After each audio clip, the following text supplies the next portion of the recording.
And tonight, we'll be joined by Senior Librarian Gracie Lee, who will talk about the publisher, printer, and purveyor of Malayan books, Kelly Walsh. She works with the Rare Materials Collection, and her area of interest are in Singapore's publishing history and the Japanese occupation. So without wasting any more time, may I invite Gracie Lee. Hi, everybody. I'm glad to be among friends today. Thank you for taking time out this evening to be here. Today I'll be sharing about Kelly Walsh, which was a very iconic bookstore and publisher which opened its local branch in Singapore in the 1880s. I first wrote about the article and it was published in our quarterly journal. So regular readers probably came across the article, which was published early last year.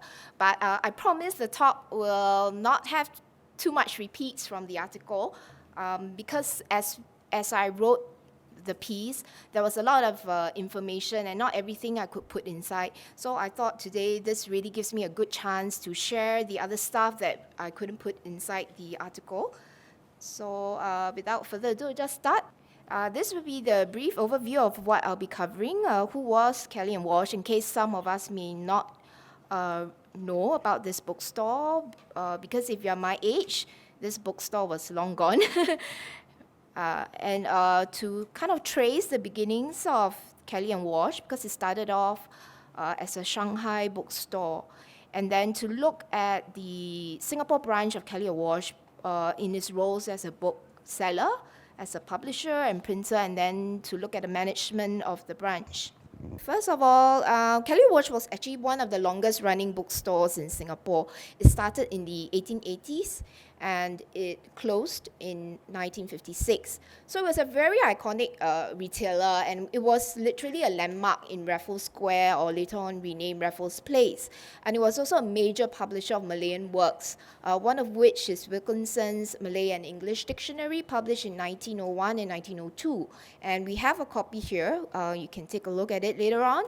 And it was also a key publisher of educational materials for government schools in Singapore and Malaya. And it undertook some printing and binding work, though I would say this is only for a period of time, probably about 20 years, so it isn't very long compared to their history as a bookseller and as a publisher. So the question was, why Kelly Walsh? So here at the National Library, I think we're given the privilege to actually pick on a topic that we are interested in, to dwell a bit deeper on those sections of the collection. So my boss then gave me publishing. So I just looked at what's out there, and basically there's a lot of work already covered, I think, on early mission presses in Singapore, as well as maybe Malay presses and newspaper publishing, and even Chinese bookstores. So what I felt was the gap was actually in commercial publishers and printers, and Kelly Walsh would be one of them, because despite its very long history, I couldn't really find much about them, so decided to put them together. You can see this is the logo that you will see in the Kelly Walsh books with the Chinese words, which I will not attempt to pronounce. So we start off with the roots of Kelly Walsh in Shanghai. It was a renowned Shanghai-based British bookseller and publisher of quality books on East Asian subjects. It played a really instrumental role, especially if you are reading up in this area or you are a book collector. You will come across a lot of Kelly Walsh books, which basically brought knowledge about the East to Western readers, especially on China and Japan. So it was formed in 1876 or 1877. Different sources have different dates because they are all probably using commercial directories through the amalgamation of two British sellers, which is Kelly and Company and F. Walsh and Co. We can see here, this is Kelly and Co. in the directory of China. It was mainly a bookseller. And then there is Walsh and Co., which was specializing in printing, because you see, bookselling isn't on their description. And then they joined and formed Kelly Walsh, taking on both printing, bookselling, and the original proprietor, J.M. Kelly and Arthur Walsh, were part of this joining, and by the time 1885, where the company incorporated, The original proprietors are no longer listed. But you'll see this T. Brown here that says, which is actually Thomas Brown. She became the director, and he was the principal shareholder of the incorporated Kelly and Walsh. And the incorporated business in their, what you call, articles of, those articles, they mentioned that their business concerns include wholesale and retail, book selling, printing, publishing, stationers, news agent, and tobacconists. Yeah, back in those days, they would sell things like cigarettes and cigars. And by the 1920s, it was already a leading international publisher of English language texts in China. And we've got a picture here of the head office of Kelly and Walsh in Shanghai. So it also had branches in Hong Kong, Yokohama, and Singapore. And it later moved from Shanghai to Hong Kong. According to our local directories, the change happened in 1951.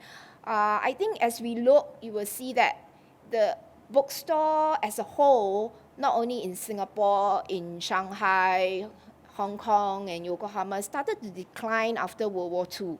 I think I speculate, but for many reasons, is that its head office was in Shanghai, and by then you had the Japanese occupation, and after Japanese occupation, Communist Party took over China. So by then, I think British booksellers would naturally move out and stay in Hong Kong where they could have a presence. I just want to add that there are company filings on the company in Hong Kong, but I was not able to access them since I didn't travel there. And the company is still around, and it exists as 2 outlets in Hong Kong. So if you go to Hong Kong, you can actually visit the bookstores. I think it specializes in art books. And the beginnings of Kelly and Walsh, the history is a bit murky. Maybe I'd just like to start with what information is wrong. The 100 Years of Singapore, if you're familiar with it, and even Straits Times in the early days reported that Kelly and Walsh was opened at Battery Road in 1889. So we know this information to be wrong because in the newspapers, the early advertising started appearing in 1887. So 1889 is definitely not when it started, it was earlier. And the first gazetted titles by Kelly and Walsh also came out in 1887. And the location of the store then was at Battery Road. And the next year, 1888, that's when it was first listed in our local business directories. Before that, there is absolutely no mention of the bookstore at all. Having said that, there are newspaper reports in 1910s that say that the bookstore started way, way earlier in 1881 in Raffles Square, and then it moved to Battery Road in 1885. Yeah. So some people have used 1881 as the start date of the bookstore. So you can see on the slide, that's a picture of the earliest advertising I can find. Okay, so just to give us a sense about where the bookstore was located at Battery Road, here I have on the extreme left, that's The Stranger's Guide to Singapore. It's digitized and online. The number 10 there is what was marked as the location of Kelly and Walsh, and the newspaper article, there was a road realignment. So Kelly and Walsh, you can see using this circle here as the landmark. That's the Tang Kim Seng fountain, this one. Yeah, so based on postcards, I believe it was probably one of, visually, if we don't look at a map, we look in a some sort of like 3D image, this would be where the bookstore was located. And it was from number 5 at first it addressed to number 6, but I'm not sure if they actually moved or it was just a renaming of the unit numbers. In case you're wondering where it is, I was looking at a modern map. I think where the bookstore might have been is now where 6 Battery Road is. It's a commercial building by Capital Land. In 1898, it moved to Raffles Place, number 32. Then in 1916, it moved to 3031 Raffles Place, just a few units down. And then in 1933, it acquired its old place, the property and extra property at Change Alley at $345,000. They refurbished the building there, and then they moved back in 1935. So this was the bookstore at 30 to 31, Raffles Place. You can see it's just next to the Nippon Yusen Kaisha, which is the Japanese shipping liner. And then here we have it at number 32. So it moved on from here, 30 to 31 to 32, and you can see it's a very new building, all modernized.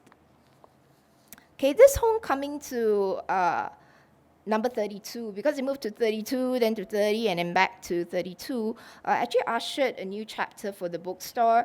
The firm actually appointed architectural firm, Swan and McLaren, and it contracted Nanyang Structural Company to rejuvenate the three-story property. So under the hand of Swan and McLaren architect, Petrovich, he also designed the Tanjung Pagar railway station.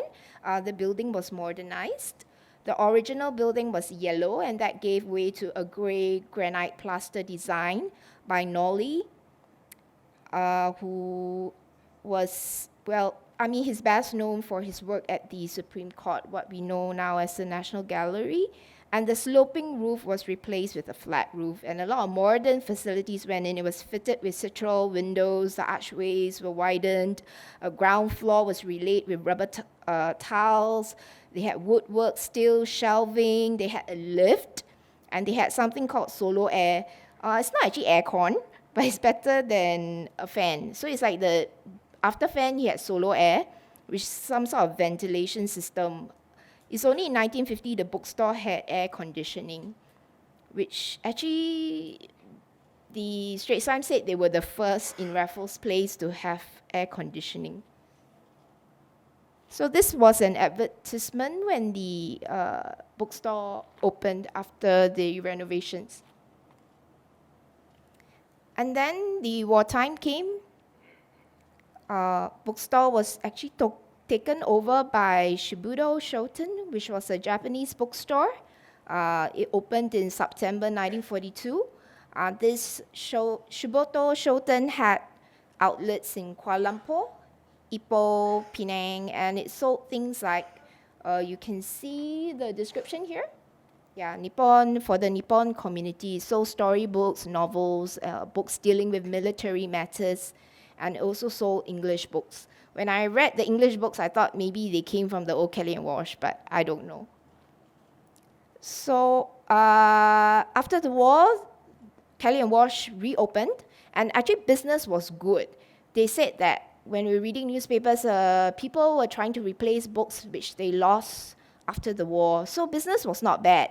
And we do have company filings of the bookstore in the National Archives under the Registry of Business. So that's how we were able to establish that they were still functioning, and the records didn't look so bad because the shareholders were still paid dividends. But they decided to pull out in 1956 for reasons I'm still not too sure. But then, like I said, it went along with the other decline because Yokohama and the rest also closed around the same time. So its property, they sold it to the Federal Dispensary for $1.5 million. Now that I've covered a brief history, we'll look at Kelly & Walsh as a book retailer. So it was one of the two main English bookstores in town, the other being the MPH, which is still around. And it was visited by dignitaries such as King Chulalongkorn of Siam when it was still at Battery Road.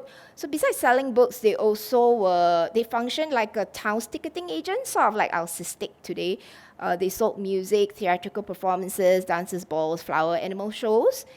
And in terms of retailing, it sold all types of books, including colonial editions. These are like cheaper editions of books, like maybe you have like a Pride and Prejudice or something, and then this is like the cheaper edition which they will make and sell it to colonial markets. So they had magazines, children's picture books, practical books on housekeeping, cooking, home improvement, commerce, and also very serious books like politics, economics. And they carried a selection of books to meet the knowledge gap in Malaya. So you also see books sold like technical works on marine engineering, rubber plant rubber cultivation, tin mining. So these were the main industries that were of Malay of that time, which people needed knowledge to be able to carry out their business.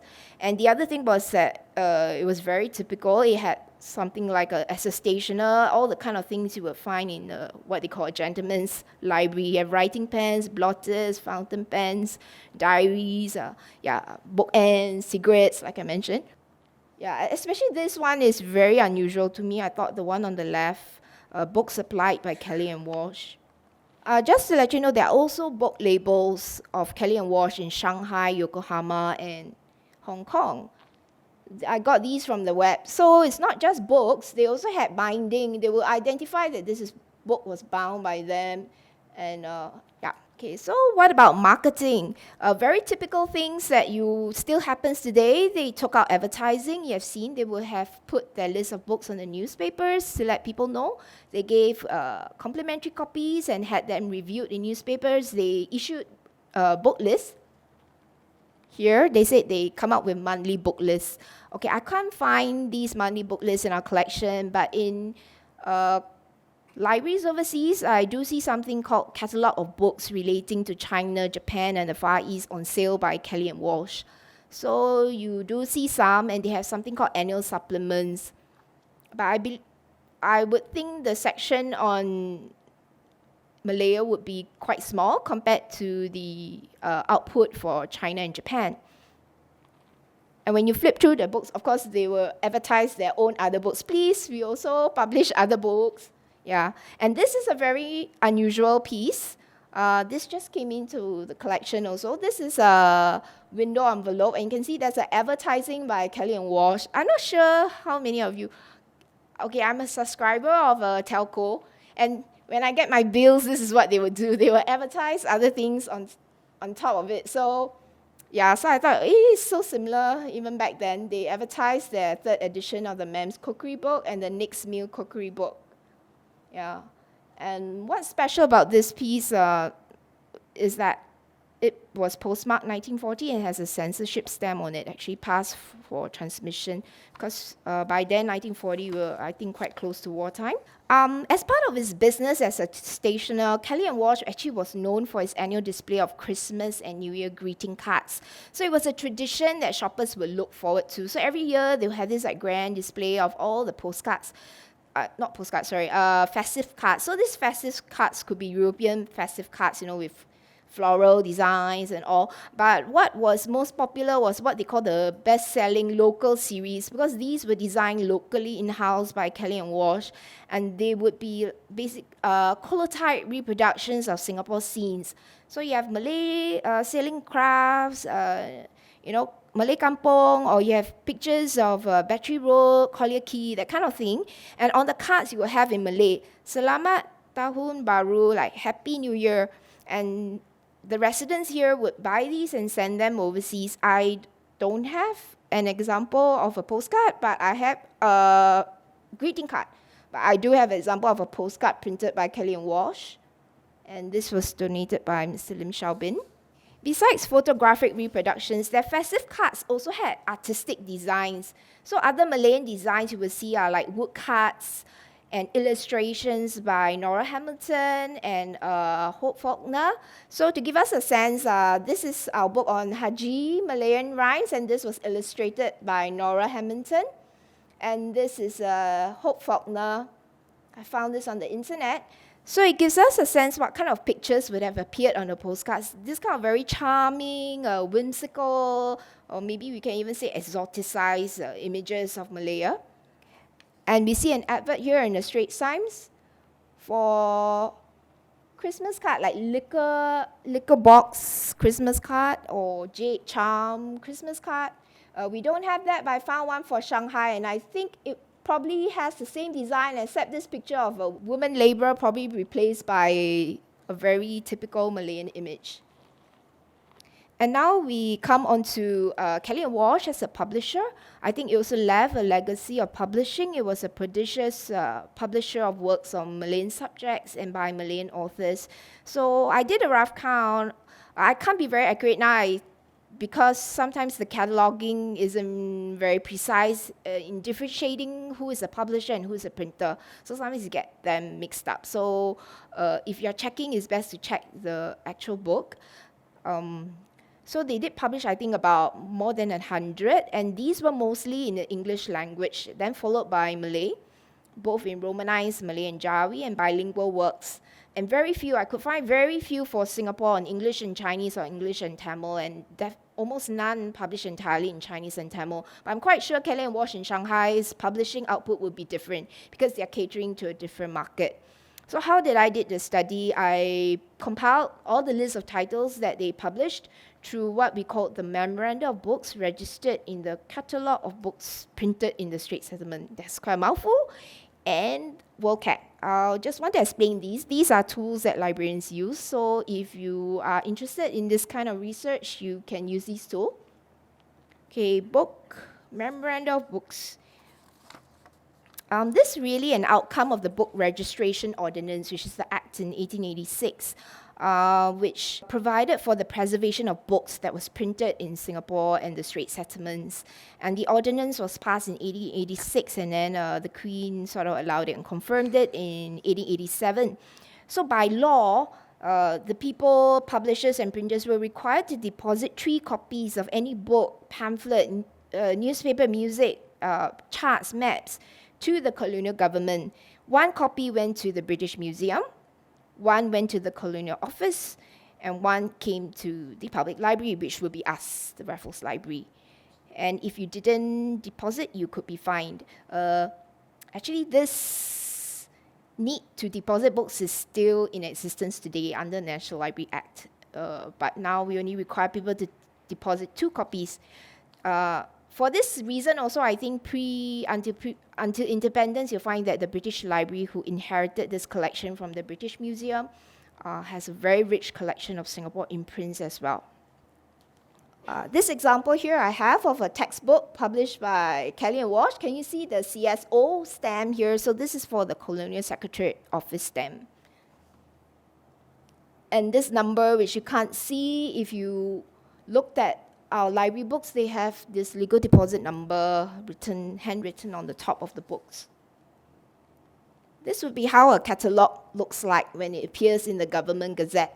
And these are the kind of information you would find, even the number of copies circulated. So I find that very useful because it gives me an idea about the scarcity of a book. And one unexpected find when I used this was that through this list, I could uncover people using pseudonyms. Who's the real author behind the pseudonym? I won't say a lot. I found maybe 2 examples of Chinese writers Chinese by ethnicity, but wrote in English. And they typically like to take on English names. Yeah, but through this, I found out that, this wasn't like an European writer, is actually a Chinese writer. But another difficulty about using this is vernacular titles. They don't have it in the actual characters. They would provide a transliteration, or worse, they provide a translation. So unless you know which book is, sometimes it's a guessing game. But nonetheless, I find it extremely, extremely useful. And the other thing I use is, of course, WorldCat. I think it's basically the largest library catalog you can find. Anybody on the OCLC Global Cooperative, you will find their holdings there, like Library of Congress, British Library. A lot of libraries are there. So you can do a one search and just pull out all the resources. Now to the highlight to me today. I just wanted to present this work. I mentioned about gazetted titles, and the first gazetted published work by Kelly Walsh is actually the 6-page music score called the Ghibli Walls. You see it listed here in the memoranda. It was composed by Nathan Bahardi Ruchwaldi. He was a longtime manager of the local branch of the Robinson Piano Company, and the score was composed by him and dedicated to Lady Welt, who was the wife of the governor of the Straits Settlements, Sir Frederick Welt. And 100 copies were printed, and they were sold at 75 cents each. This work I believe to be very rare because I could only locate one copy in World Cat belonging to the British Library. So my thanks to the British Library for permission to reproduce this. So Rauschwalde actually performed it at the Government House in July 1887. For the reasons I've stated here, I do believe he had composed it for the occasion of Queen Victoria's Golden Jubilee celebration, because the celebrations took place like a month before, and you can see this crown motif on the cover page of the music score. And Kelly and Walsh had actually advertised this together with the Illustrated News special issue, not special issue, but an issue which basically gave an account of the Jubilee celebrations in London. So now I think a score is not as interesting as hearing the music. So I'm just going to play a short snippet of it. It's 6-page, so 5-page of notation. The full piece, if you play all the repeats, because it's a waltz, right, it's meant to be done, so they keep repeating the same thing, it can go up to like 6 minutes, which is too long. So I'm just going to play the first few, and then after the Q&A, those who are interested can stay back. I'll just play the whole piece. I have to apologize first because this is a MIDI recording. It's not easy to get someone to play it flawlessly, so I decided to get a computer to play it. So it's a bit robotic, sort of like asking your Alexa Amazon play Ghibli Walls. But I think it's still kind of helpful.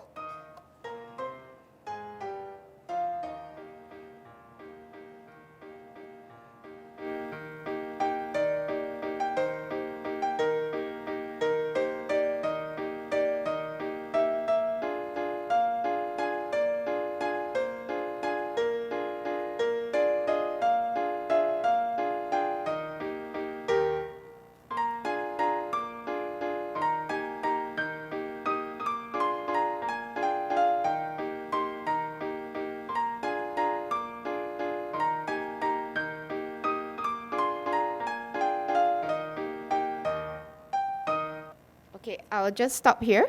I forgot to mention something because I was drawn to this piece not only because I was curious, how did it look like, how did it sound like, but also because as I looked at the piece, we also stumbled upon information about the composer. And by all accounts, he was very well known in the community, and he had built up quite a successful business in his piano business, but unfortunately, his life was cut short.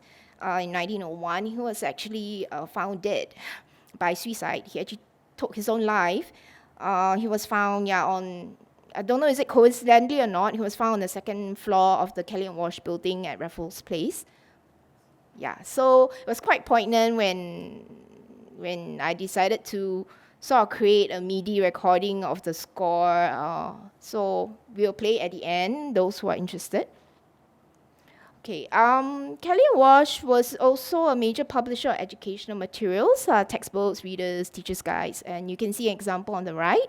According to Ian Proudfoot, he's a scholar on Malay publishing, that 90% of the European press, Kelly Walsh actually accounted for, NPH actually accounted for 90% of the European output of Malay books, and 3/4 of Kelly and Walsh Malay language printing took the form of school textbooks. Yeah.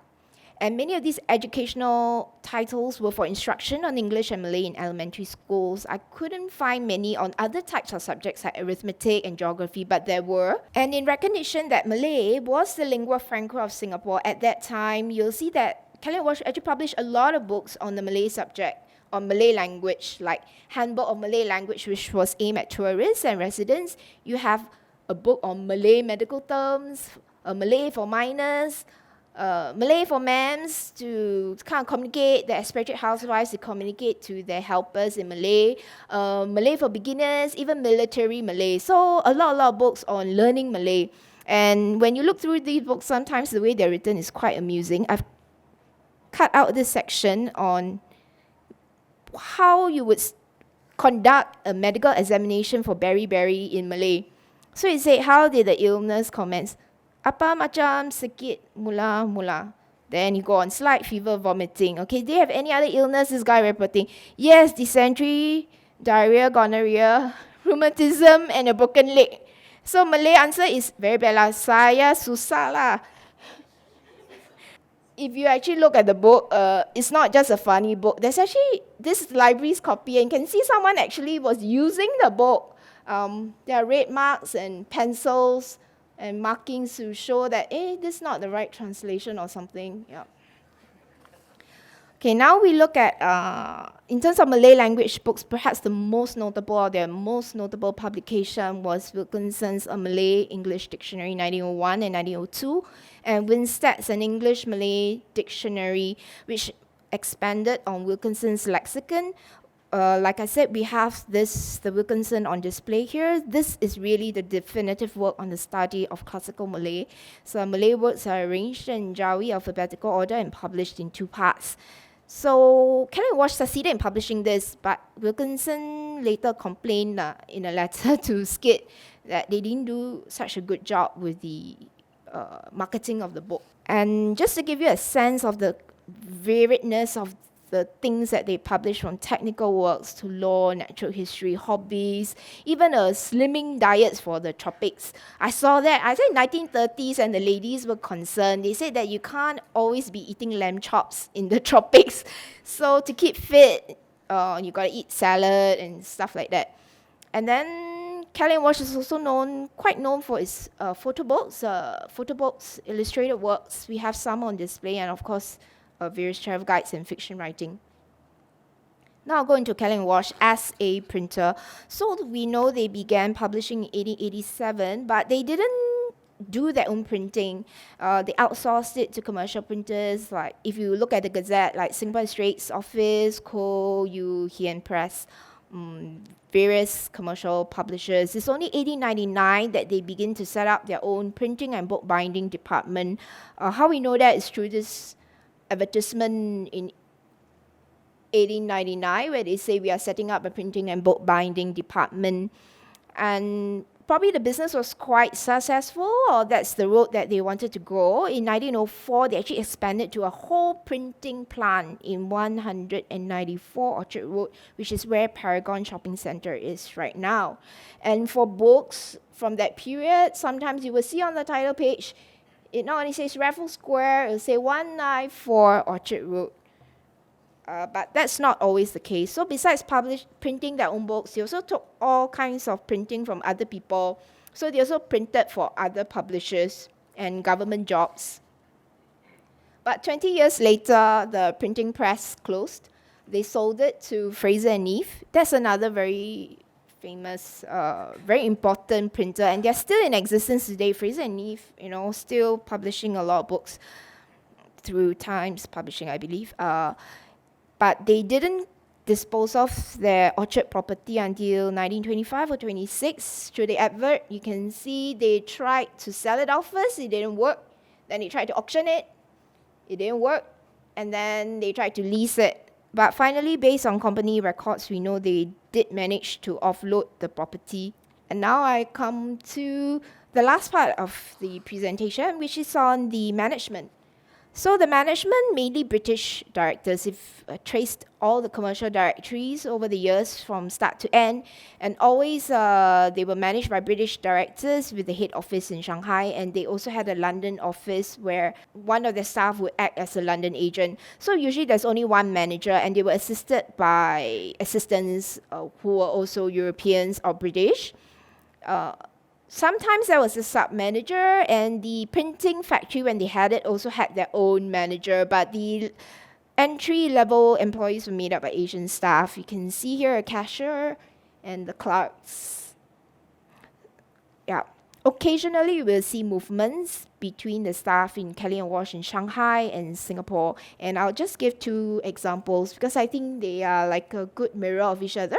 These are the list of managers, approximate dates, because I'm picking this out from the directory, and it depends on when the directory is published.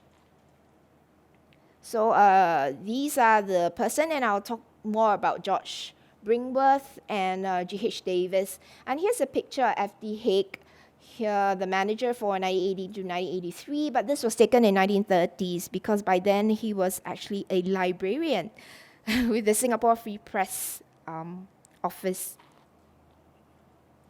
And this is George Bringworth. He came to Singapore in 1887. He was a pioneer of the bookstore in his early days at Battery Road, and of course was pivotal in its move to Raffles Place. And he was also responsible for setting up the printing works in Orchard Road. He left Singapore to become a director of the Kelly Walsh in Shanghai. And after Shanghai, he became the agent, Kelly Walsh agent in London. And while he was in London, he actually helped with the technical preparation for the Singapore Centenary publication, 100 Years of Singapore, which was published by John Murray in 1921. Then he passed away in London in 1924. G.H. Davis, also a very influential person in terms of the bookstore's history. He was born also in the UK. But he came to the Far East in 1908, and he worked for Shanghai first and Yokohama before coming to Singapore in 1923, which is kind of like the opposite of what happened to Bringworth. And he oversaw the closure of the printing works, while Bringworth was responsible for the opening of the printing works. But like Bringworth, he did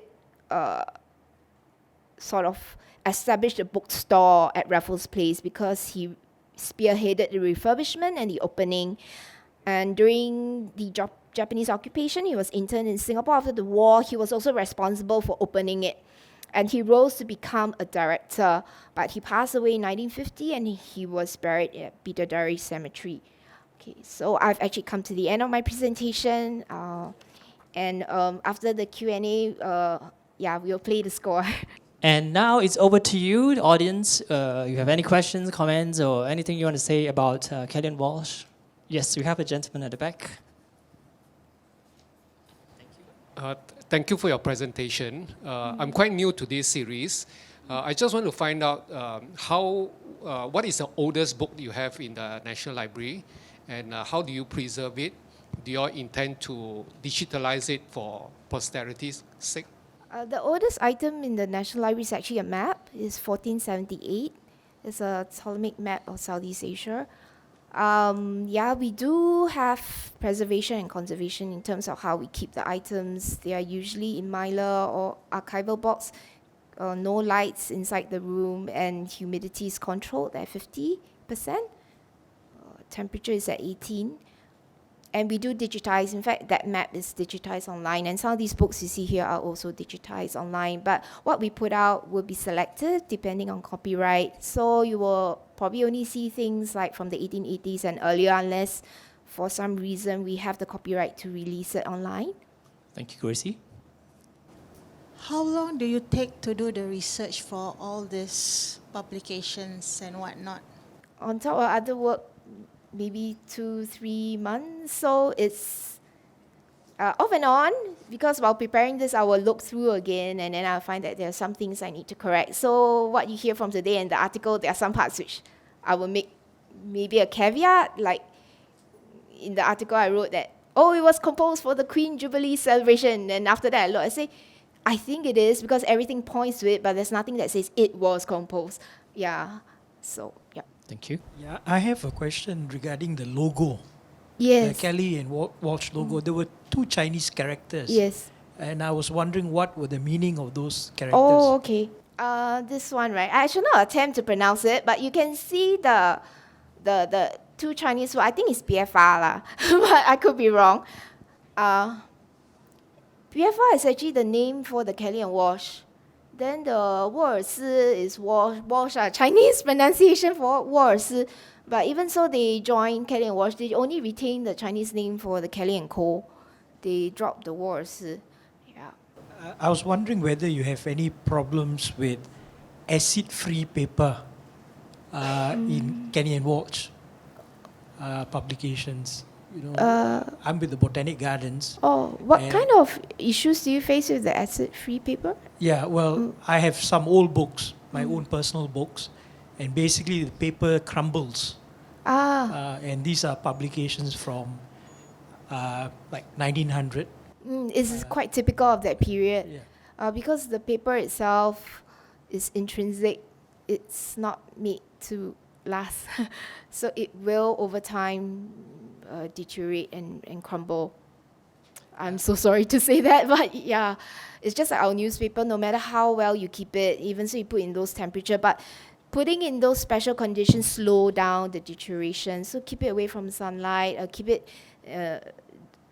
not too dry also because the thing will start to crack. So just have it like steady, dry, no lights, and check for pests. You can put simple, cheap things like those cockroach traps around just to see what pests are coming into your area.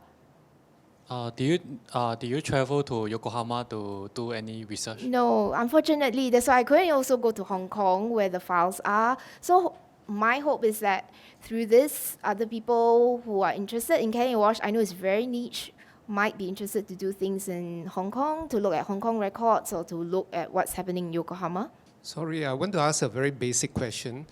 What is the work of a publisher? Is it has to do with editing and what else? Yes, editing, book design, the typesetting of the thing, I believe to a certain extent how you want the book designed. And editorial is very important, the directions of the editor working with the writer. But printing is a different thing.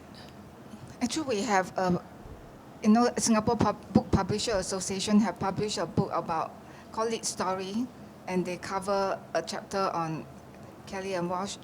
Actually, the Hong Kong company have bought later by Swindon. Yes. Yeah, so it no longer. Yes, it's no longer, in a sense, it's the business entity is Swindon, but its marketing image is Kelly and Walsh. So when you go online, you put Kelly and Walsh online, there's still a Kelly and Walsh presence, so they're using that brand. Thanks for clarifying on that point, But it is bought by Swindon, All right, on that note, let's thank Gracie Lee once again. And of course, thank all of you for spending your Friday evening here.